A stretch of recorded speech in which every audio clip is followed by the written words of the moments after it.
Stop. Ouais, je vais justement là. Ouais.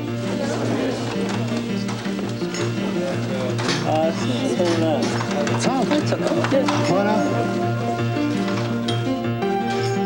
Well, it will actually be on your converging angle, I think. But you know, if it's something along these, as they're looking to each other, and it's just shifting like this, you're just holding the two. And I'm going to ask Tracy, where am I out of shot? Are my feet out of shot here? Trace? My feet out? Am I in shot? So the lighting in, with the light turned on, it will be seen from this point of view first. As possible. Because when you give the face more, then everything changes again. And now we have, I would say, hold the same. Oh, his face inside, we forgot. Okay, everybody still please.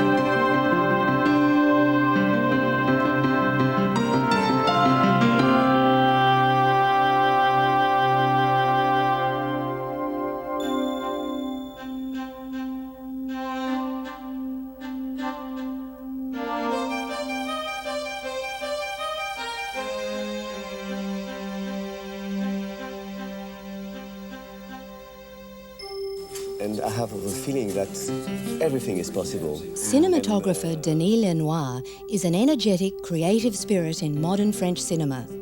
His imaginative and innovative work in films such as Daddy Nostalgie, Monsieur Hire, and the Australian feature Dingo has established Denis' reputation as a cinematographer of international standing. Denis is also a natural teacher.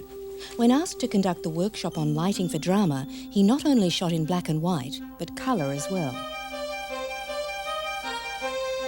We also shot in color because I thought that it was interesting for the students to see exactly the same lighting, same stops, same everything, same lenses, same everything, in color and black and white, to see the difference.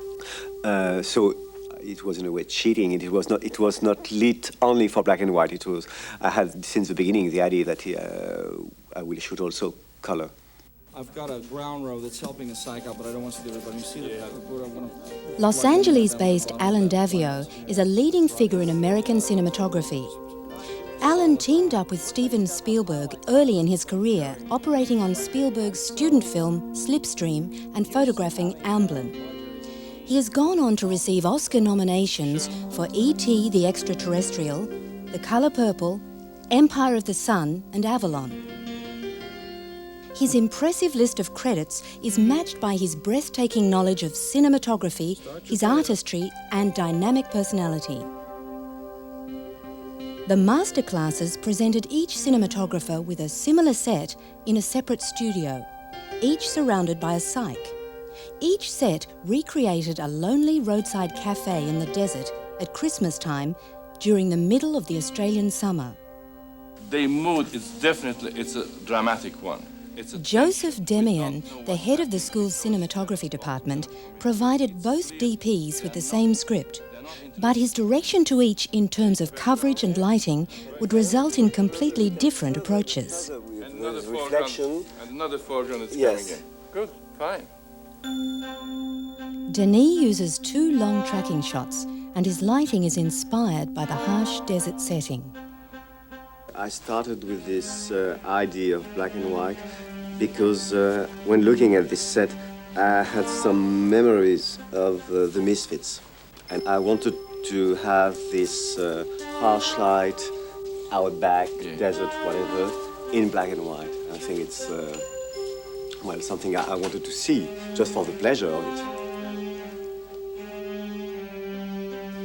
Reading the script, I had the feeling that we needed many shots. I mean, for the drama, you will understand very easily, you know, him, cat, her, the watch. This would construct something in one shot. It's very, it's more difficult to construct. So you just have the tempo and the acting.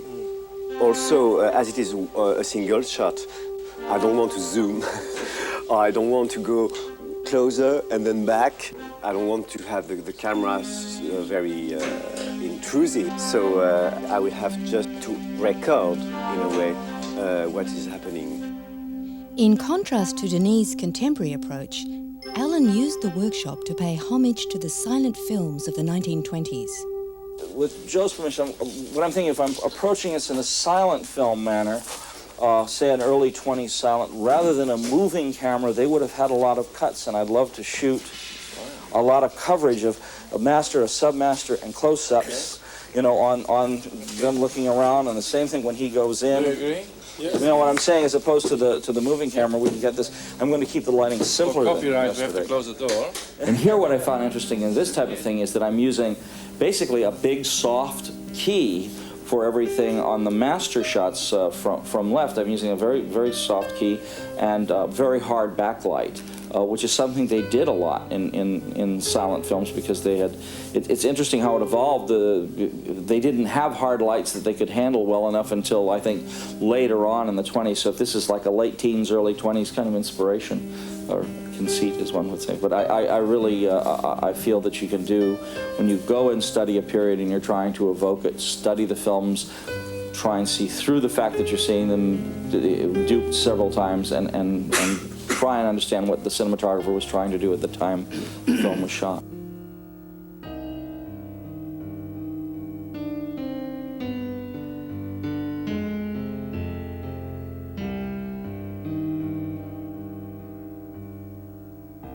Rather than emphasizing the lighting, I wanted to emphasize, image texture. First thing we did was we utilized the 137 frame, the old Academy frame, rather than 185, which is what we've done the contemporary exercise on.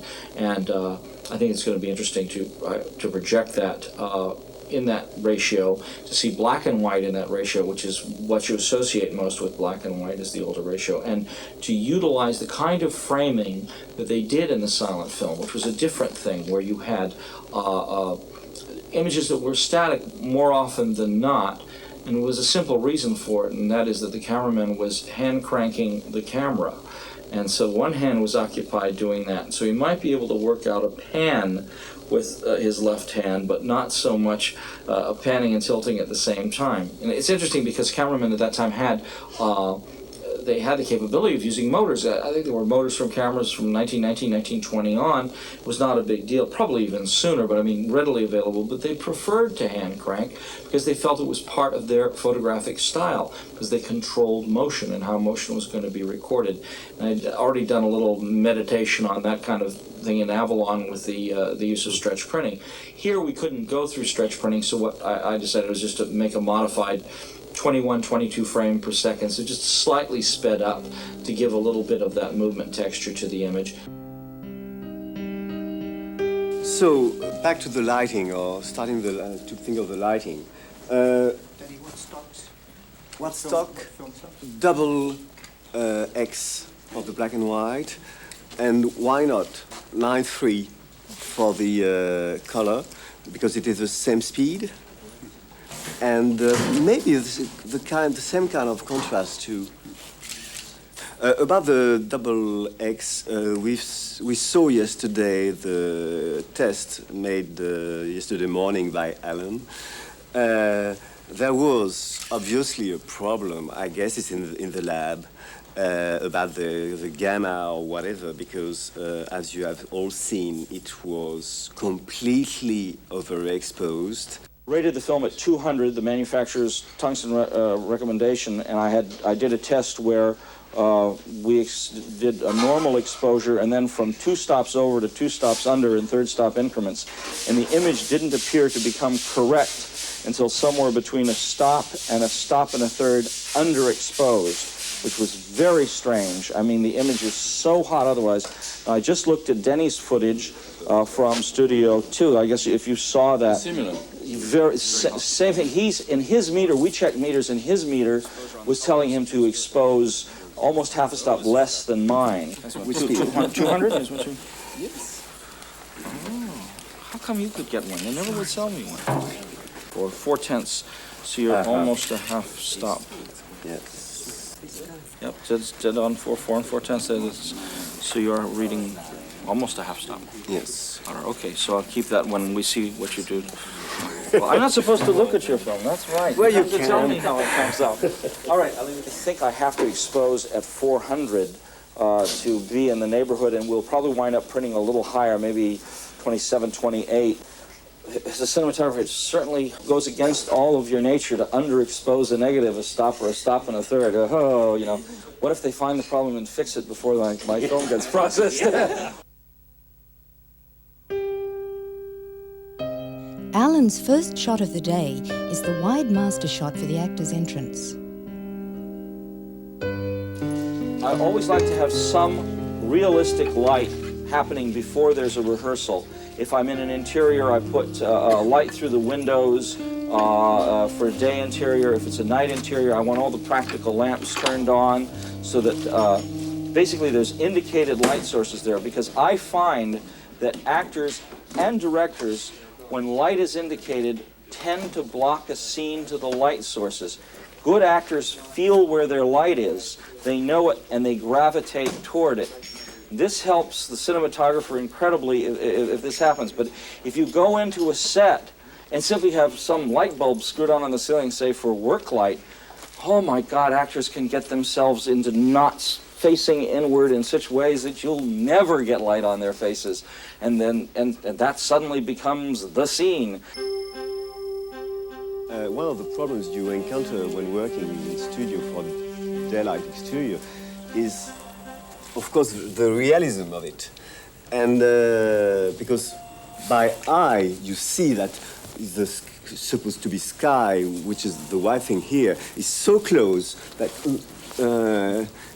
you don't have at all the feeling. You don't have the room to put something in between. I mean, the lighting coming from under or whatever. And it's so close that you... And everything is, well, it's soundstage. So the black and white will help, in my opinion, to have a more stylized look. Alan began lighting by placing a 10K sun source high above the back of the set. I think, oh, I know, we can tilt up the 10K now that it's at this height. Well, let's see. And that bottom door is as open as it can be. All right, I guess we got to tip it down just a little bit to just touch that treetop. Aha, you're just breathing on it, good. Does that fence bend in? Does it come in? Okay, what I'd like to do is take that fence this way so that we can hide some ground roll lights to help out the cyc there. We'll also be able to drop, I think, all of our battens in the back down a little lower, which will help the lights lighting the cyc from the top and also help our angle on our 10K. Sorry, you're going to be lighting from black and white? As I said already, I'm going to light as I can, and then shoot black and white. I'm not lighting for black and white because I don't know exactly what does that mean something, lighting for black and white? If you work for black and white, you have to figure what black and white you want, and you are going to light it in this direction. There is no one way to work with black and white. It depends what we are looking for. You can look for a kind of dirty black and white, grainy, handheld black and white. Most of the time, when you do or when you see short films in black and white, everybody is trying to do 40s black and white Hollywood, which is, I think, a kind of cliche. When you've developed your vision to utilize color to aid in separation of the scene, you have to constantly remind yourself that it's not going to help you. Then the only thing that matters is tonal value.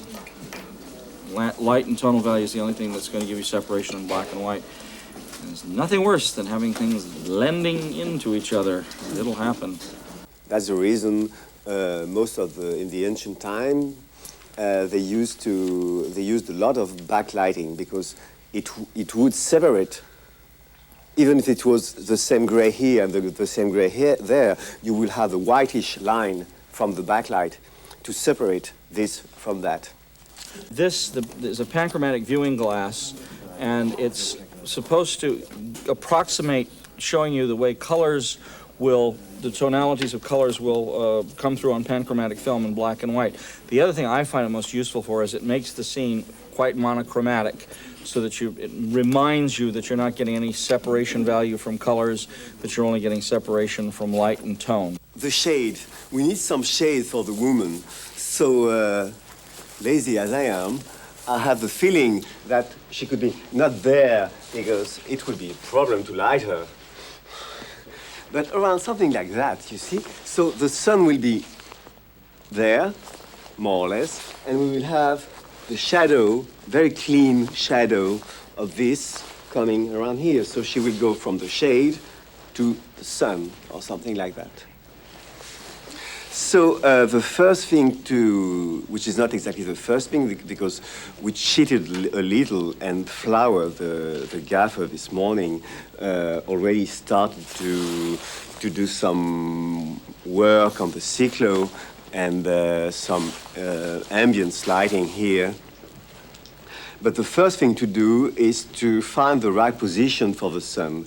For the sun, we will use a 10K, but as it is quite difficult to move a 10K quite high on a tower or whatever, we are going to start with a 1K. Maybe we will turn off everything in the studio and just put a very high 1K and move it just to see the effect here and the shadow and find the right position for the 10K.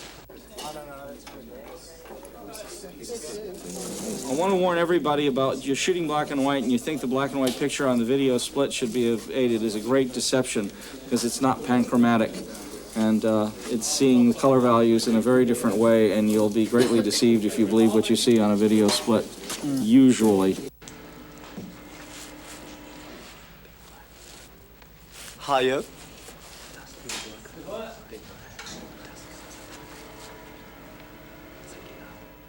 So the reading here is 4.8. Sorry? 200 I say, no? Yep. Is it 200? Yes, 200. 24 frames. Which was quite good because if we want one-stop overexposed sun, it will give us 2.8 point something, 2/3, which is a good stop. I'm quite happy with that. My taste is more to avoid colors and to have everything with, I would say, white light. But in this case, to be a little realistic, it can't be everything the same color. The sky, the sun, and the reflections from the ground and the inside. We have to go for different colors. So we would put some quarter CTO on the 10K and half CTO on the bouncing light here, which will go under the veranda.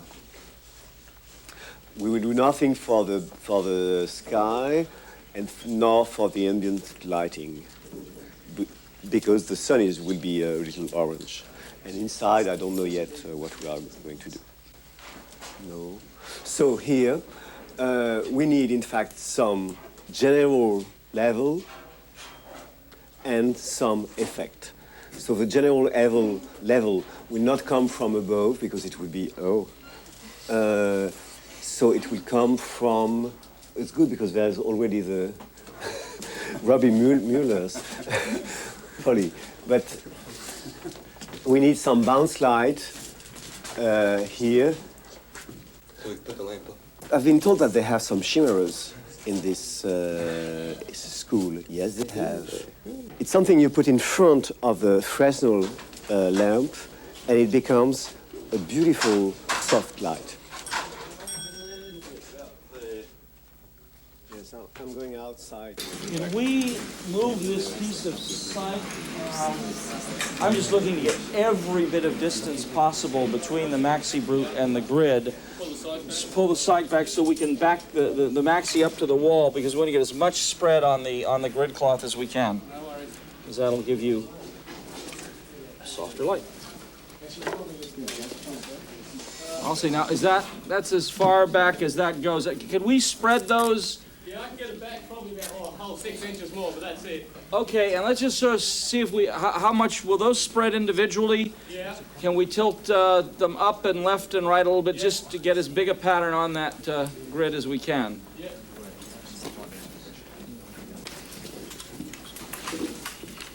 How's our, here comes our other grid cloth. Uiteindelijk is het zitten, zie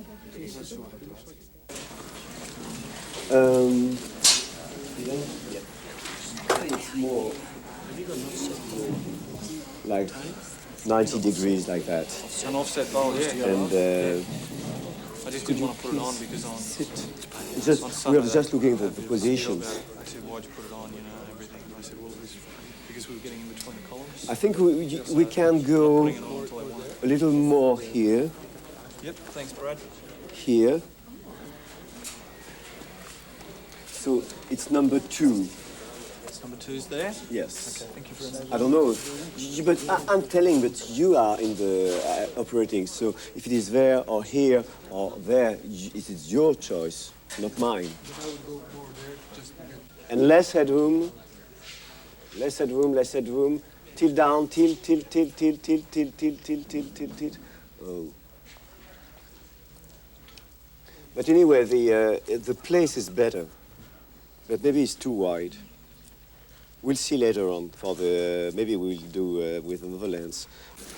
My question is, it's not to hold the sand. Is it Yeah, just a it's the question? worst thing. You're absolutely right. It's the bottom of the 10K pattern, and it's just brighter than any of the other parts of the ground, and it's showing that there's a light focused on it.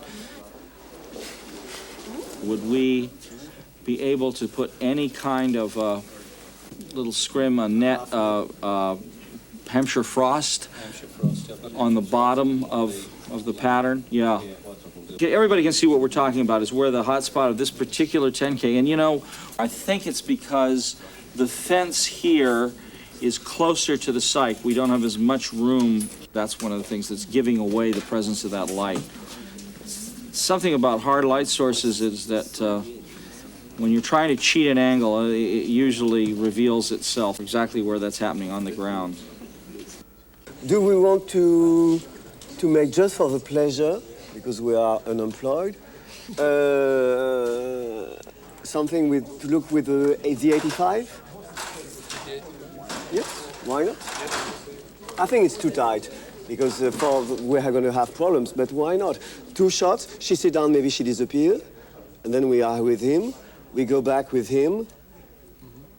2 shots maybe at the end, yes, and then come back. We'll see. And then, because for the end it would be better, probably. I'm not specifically we're on the phone if it is tighter. Let's go for the 85.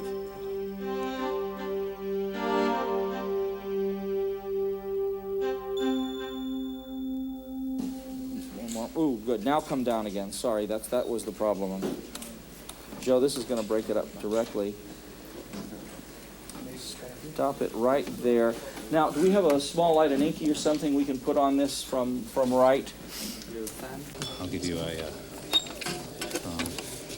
Now, I've put an N6 in there so that now I'm getting to be able to open up one stop. So on the meter, I'm going to have 100 ASA, whereupon everyone can rightly say, why aren't you shooting plus X? Because I haven't tested it, and that's the only sad thing here. Then I'm shooting at 21 frames per second with approximately a third of a stop. But I've also got a black net filter on the front, and that's about a third of a stop. So they cancel each other out, so I don't have to worry about those. And so basically I'm going in at 100 ASA, and that's what I'm going to take the reading on. And we'll see that where the if we just declare, I see it. If we declare that where the lady's sitting, that her key, we want to be normal, the exposure to be normal on her face, under her hat right here. I have here a nice 2/8 and 1. I should have approximately the same here, just about a 2/8 right here under his hat. So this area is falling where we want it to be, and I think right out here, backlight from the sun, 5/6, the backlight's like 2 stops up. if I were to be outdoors and taking a wide shot of this scene, this is what I'd do. I'd make sure I don't have the sun hitting the ball of the meter. I'd also not have too much skylight. And out here, I'd say, I want to say that, excuse me. This, I'm getting about just about a 2/8. 2 9/10 is what I'm reading all in. 2 8/10, 2 9/10. So the stop at about a 2/8 should be correct. In other words, we'll go on a 2/8 stop on this, which is good in two ways. One, I'm not going to reveal, hopefully, my net in the net structure in the image, and I'm going to carry less depth of field. We're going to stay and focus on the people and not on the background, because even though we're not going for super reality here, we do not want to have the audience's eye dwelling on detail of the background, simply because we're up against the site. What about that hot? Beauty. Yes.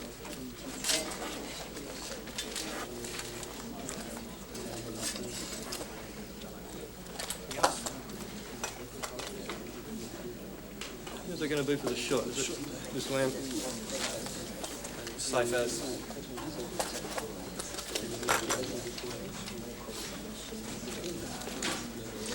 Is it okay for the reflections? You will check. Let's see a pro mist in there. Let's see a quarter or half pro mist. Let me see a half. Okay.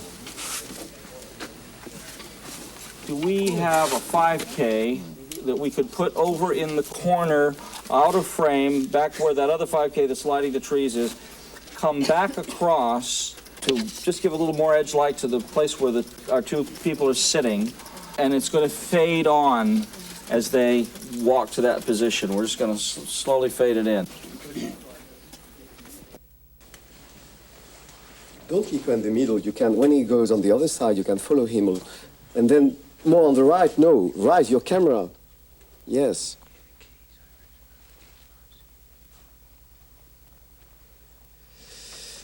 There. Please stop. Okay, we have a problem. Okay, now. You've got to hold your hands. Upper left first. That's the one that counts. Come on in. Okay, I'm looking. Come on in. I don't see you yet. There you go. Whoa. Okay, come in. Stop there. Come in a little more. You got to get your head out of there. I'm sorry, I can't see you. Okay, that's what I'm asking, John. Come on down some more. A little more out. Stop. Right there. Okay, that's almost on the glass now. That's still okay? Yeah. All right.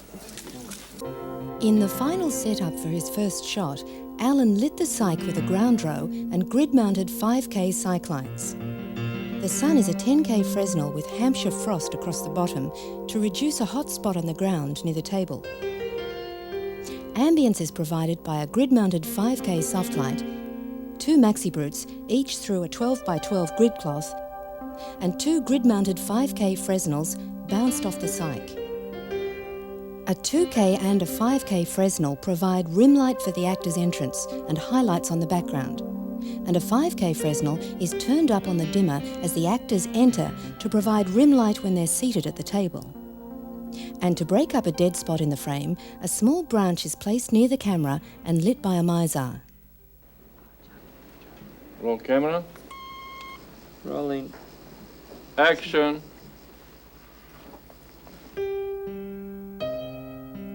I wound up with this with a layer of a pro mist, a half pro mist, a number 3 Tiffin black net. Then we vignetted with hard edge vignettes for the master. I think the first take on the master shows just that combination. Then we vignetted with petroleum jelly to, basically make a overall soft vignette inside the hard one. That's good. Right there is terrific. Okay. That's good. Let's shoot. We're on a 2/8 again, correct? Okay. Yep. We've already shot the slate. Yep. Let's do it. Standby.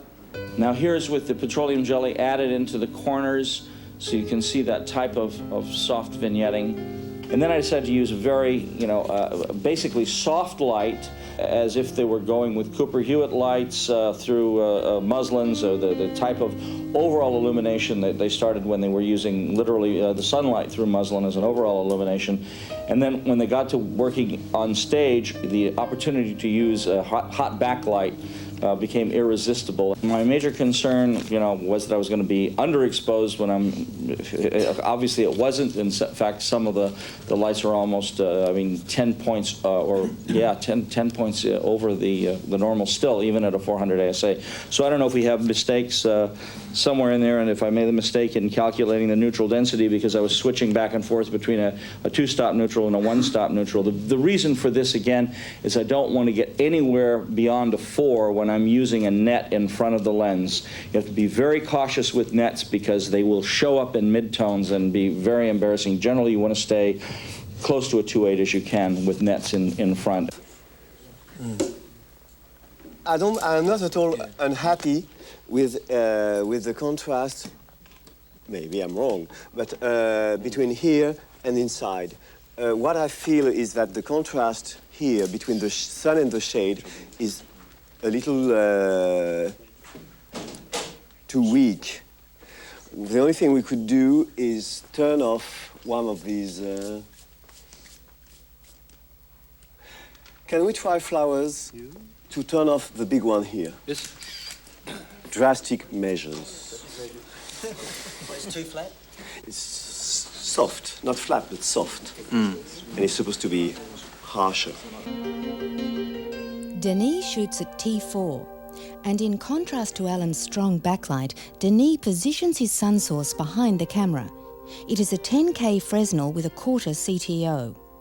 A one-stop net on the lower half of the lens reduces the intensity nearer the lamp, so an even illumination is created for where the actors walk.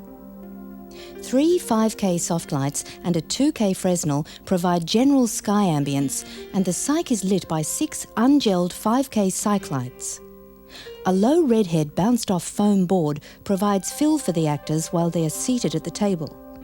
Fill for the man as he passes under the veranda is justified as sunlight reflected off the ground and comes from a 2K Fresnel with a half CTO bounced-off foam. For the interior of the cafe, 3 redheads were placed high on the walls and bounced off foam boards to the centre of the room. Finally, a 2K Fresnel was positioned in the rear of the cafe and shone through a shimmerer, an enclosed translucent box frame, to make it another soft source for the interior.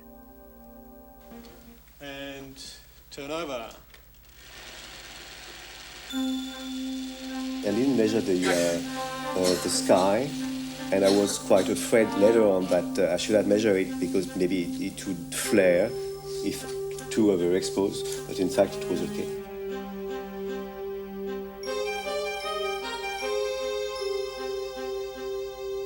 We had some surprises with the 5222 black and white stock. It was overexposed. We don't know till now where was the problem in the stock, in the processing, or in our meters.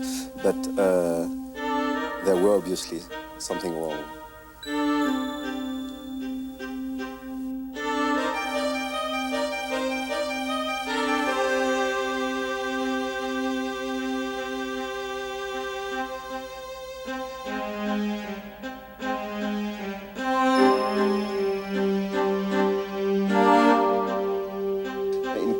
If you overexpose, you have less grain than with a normal pose or underexposure.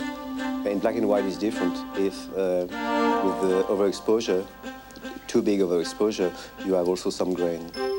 There is some grain on the whitish piece of wall,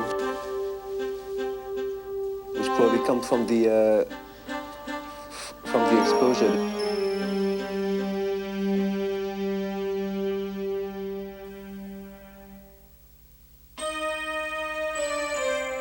I just put, I think it was half CTO on the key light, 10K, and it's probably not enough. I mean, the difference in color temperature between the sun and the shade is not big enough.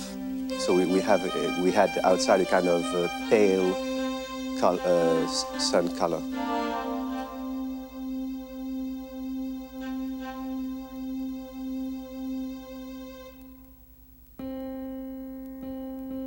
For his second shot, Alan used the same camera position as for shot 1, changing to a longer lens to provide the style of coverage common to films of the silent era. He also took advantage of the smaller frame and moved several lights closer to the actors. Finally, an extra light was added to give fill to the man as he walks to the cafe.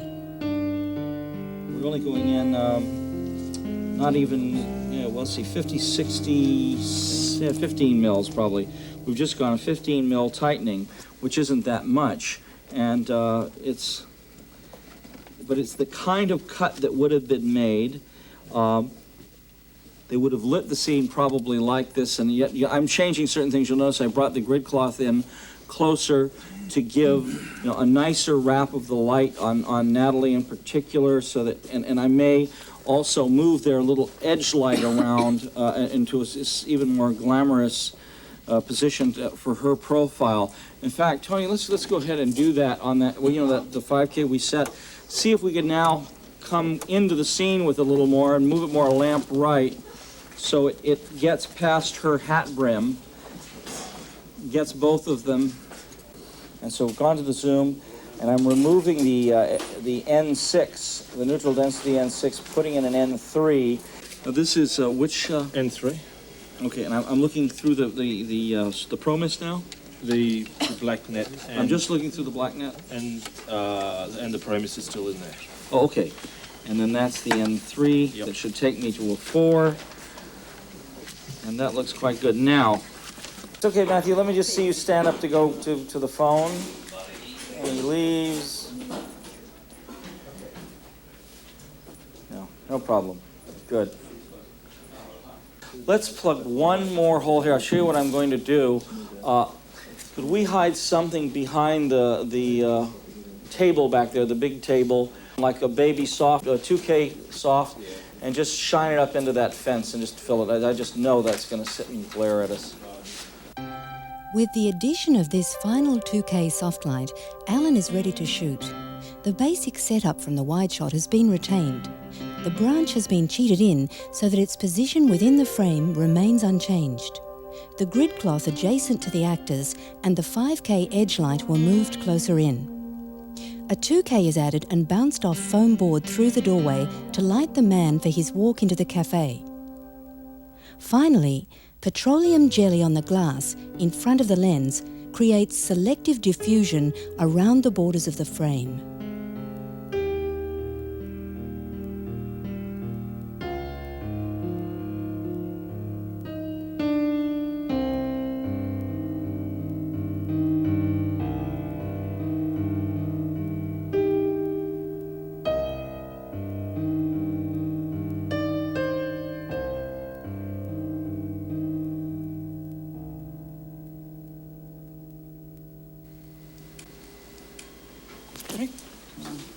What'd you see? Fine, Good. Yeah, nice, All right. nice pacing again. We are checking the gate, I guess, and going in to see about close-up of the lady. The next thing we have to decide is whether we're going to break the law of the line and break visual continuity when we go around to Matthew's close-up, because we've established everything once seated that Natalie's camera left, Matthew's camera right. Now, we'll shoot her close-up here. Her reference to him will still be camera right. But oftentimes they used to break that rule to not good effect, and they'd come over here to shoot his close-up, which would make their looks wrong. I think that would be too. We'll shoot his close-up there. Boom, boom, boom. Yeah, and as we're going, boom, boom. So that we'll take her close-up next, because it's theoretically the closest to being lit. One option to go this way, or the other option to come this way. To not jump. Yes. It's easier to follow this side. Can we get rid of this? We will use it later on, but I don't know where. Don't touch the track. Maybe you are going to use it. The table is not there anymore. Yeah, the table is here. The table is here. Can we have the table here first? The action in Denis' second shot takes place a short time after the first. This time, the woman is in the shade. The man looks at his watch and walks inside to make another phone call. Stop, stop, stop. Is there any problem already up there? Do you discover the... No, that's okay. Still moving? Moving, moving. Yes, I would like to, we have to move, I think, quite fast because he has quite a short way to go and we have a very long way to go. Okay. Venanti, can you stay at the phone? I think that we discover the man too soon, so maybe come back. Back, top. Pan a little, yes, something like that. So we need something like that, but 2 times. 2 times this color. One like that around here for her, and one here, very low for him. Okay. Flood. Is it completely flood? Put them in, Dion, if you like, if you want to keep the spreads. We have already shadow. So Danny, what reading are you getting then Now? for her? When? Or are you aiming for? The 4 again? But as I was saying, it's the reading. I had a redhead, Right. and I had a feeling, maybe I was wrong, that it was not enough. Right. And then I went for this blonde, and now the readings looked okay. It was 2.8 and 3 point, which was something like we had before. But at the same time, it was wrong. I mean, the problem was not 2.8, 2.8.3 or 2.8 point, I don't know. The problem that I could see that there was a lamp here feeling the shadow. Yeah. You understood the problem is that we were using just a small square of the polystyrene because we don't need it that much light, but that it was too strong. Right. Now it's wider, and I can read 2.8, which is, I think, okay. Rehearsal, maybe?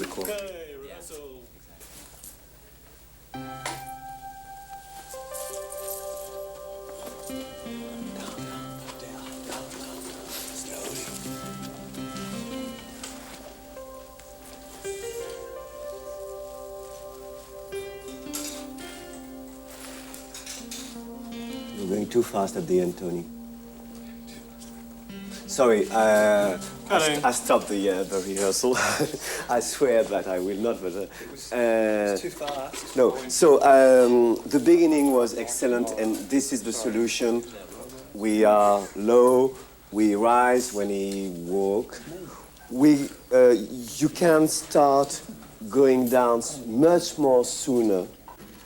Natalie, let me just get the feeling of your look over to him when he gets up. And it's the coming back from that I really see is going to be the point where we really... Now, be careful not to turn your look too far this way. Split the difference a little bit. Yeah. Maybe a few people are a bit confused about the stock and the rating of the stock you've rated it at. We started out rating at 400, and the first thing I found out was that if I'm using a black net, a net in front of the lens, I have to be careful not to stop down any more than a 4 on a lens like a 50 mil. So I put my reading I would have been at a 5.6, and so I went ahead and went an ND6, which opens me up 2 stops, dropped my rating from 400 to a 100, opening us up to a 2.8 for the original master. Then we went on to the zoom, and the zoom proceeded to, since it's only a 3.3, I went from an N6 to an N3, making my rating 200 ASA. I did some adjusting of the grid cloth and so on, but we wound up shooting that scene at a 4 3/10 because the light level did change, and it probably is going to change again here. So we'll explain it, a bit more when this happens. We're getting really destroyed with flares here, so let's find out if we need to get a big cutter in and take care of the lens. Okay. And let's go ahead. And I just want to see what an 85 mil prime will do here. I just am suspicious as hell of this lens.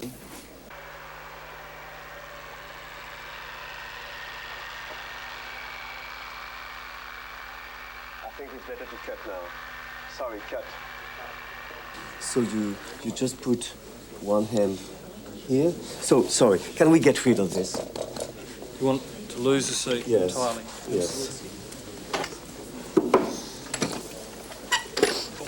Are we going too high? Just, I will not rehearse. I will just put it to. Can I see the upper position, please? Absolutely. Here she goes. Okay. So for the upper position, you go with, for instance, this. You feel good there. You secure. You made something to make this very, very strong. It will not move. It will be fixed. And then go down, minimum. And then at the beginning, well, you're like that, and you work with that. It's the only way to do something properly. So you have one hand here or there, something here. Sorry. No, I'm just losing. Yes, and you work like that. And when rise the camera. Rousing. And you go like that. And you follow, follow, and then you can walk here, something like that, down, and you're very at ease. Don't sit. Don't sit and work with that. Just going to, I've gone to 85, and I'm going to a lighter Pro Mist. Because with the all the other, with the net working so well and the strong backlight, I think the half Pro Mist is just a little too much. It's just going to flatten it too much.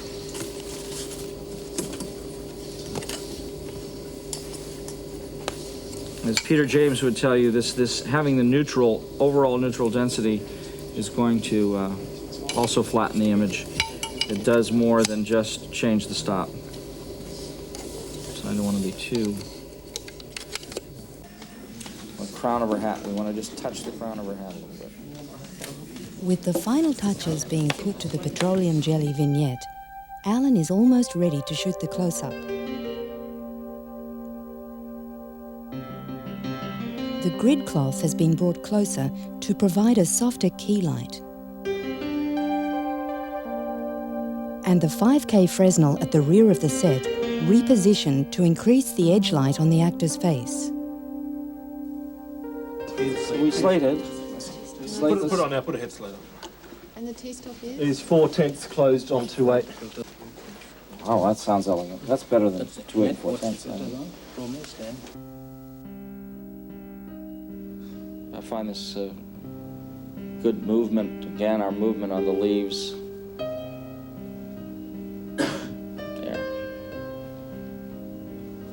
I wish I'd gone a touch brighter. I'm a little too subtle with the key from left, that soft key light on her.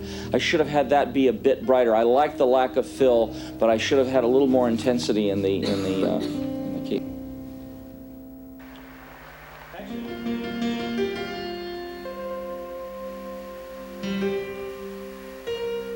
Despite many rehearsals, the track for Denis' second shot remained difficult for the students to achieve.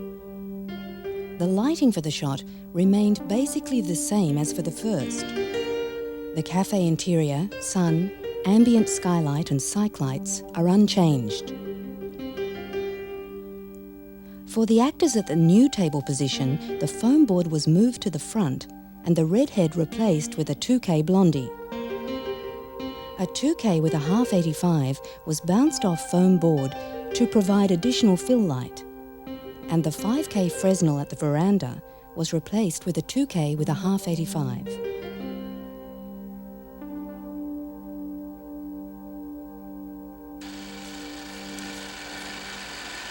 Cut. Well, we had something. Maybe a look from Tasha. Sorry. It's okay. I wanted to try something which is supposed to be forbidden, which is to have the sun above the camera, something flat, to try to give this hard bush lighting. In black and white, we would have need some separation, some side or backlight on her shoulders because her right shoulder is completely melt with the wall behind.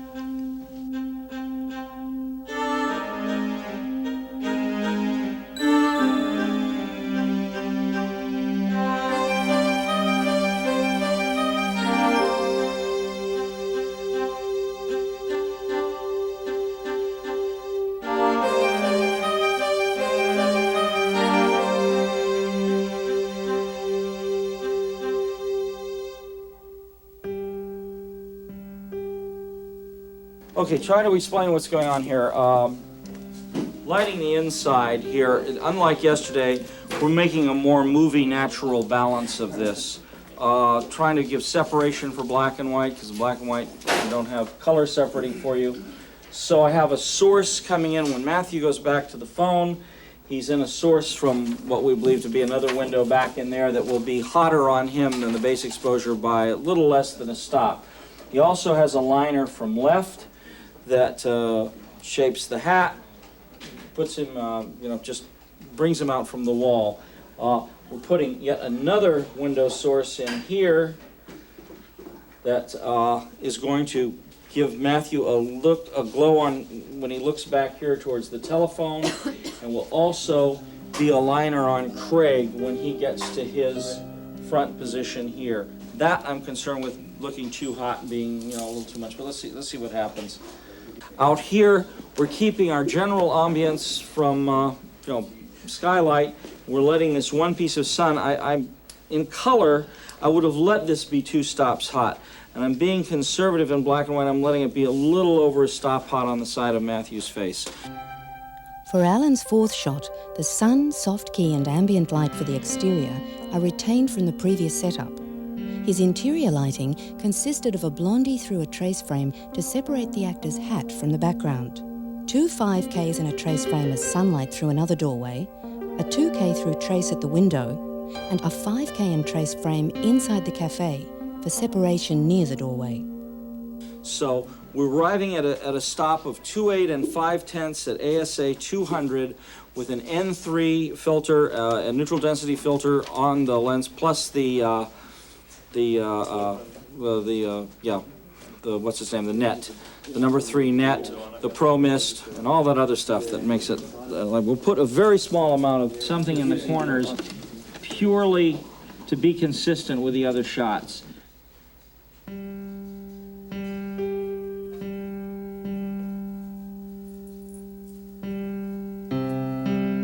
Notice how in black and white I'm getting bit by the fact that his hat doesn't separate well against the telephone machine in the back.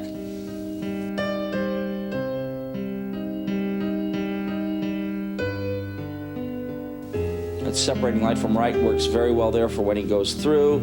Then he finds his key over from the doorway. And I have a separation light that's coming from left, and it's not strong enough to separate his hat. See how I'm losing his hat against the darkness of the background? These are the things that are the trickiest when you're adapting your eye from color to black and white, because you're so used to color separating things for you. And here it's not going to do it. Alan's fourth scene completes his sequence of 1920s static shots. Both cinematographers established the need to retrain the eye to see contrast in tones of black and white. Denis' modern tracking coverage was itself a contrast to Alan's careful period reconstructions. Each DP had approached black and white from his own creative perspective. Dust storms on this today. I've heard about that one. I haven't seen it yet. The vastly different footage that follows strongly supports Denis' contention that it is the cinematographer and not the black and white stock that determines the style of a film.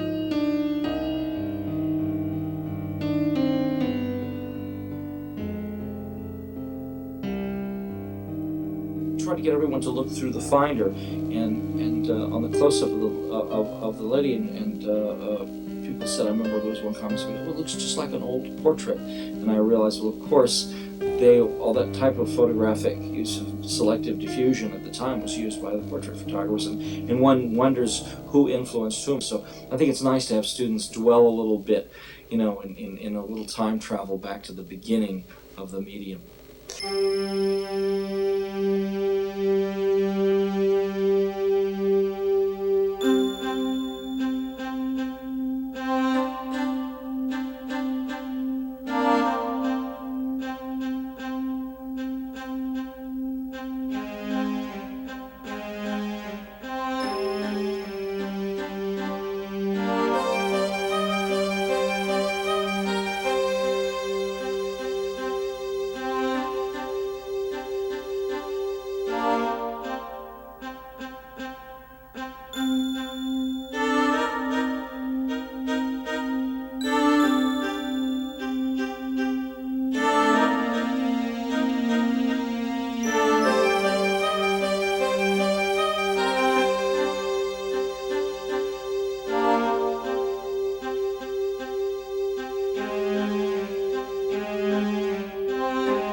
At most, a quarter of what I'm saying are things which I think are definitive.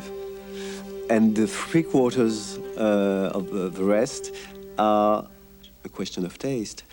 I would prefer this, but you could prefer that.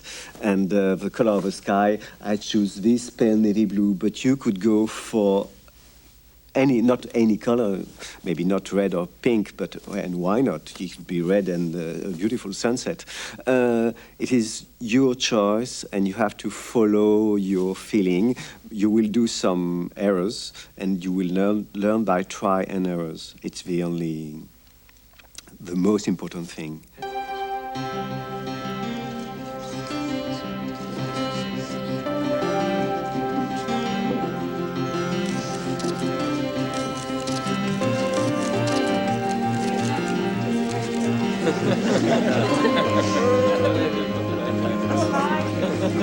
One of our international cinematographers is missing. Hang on.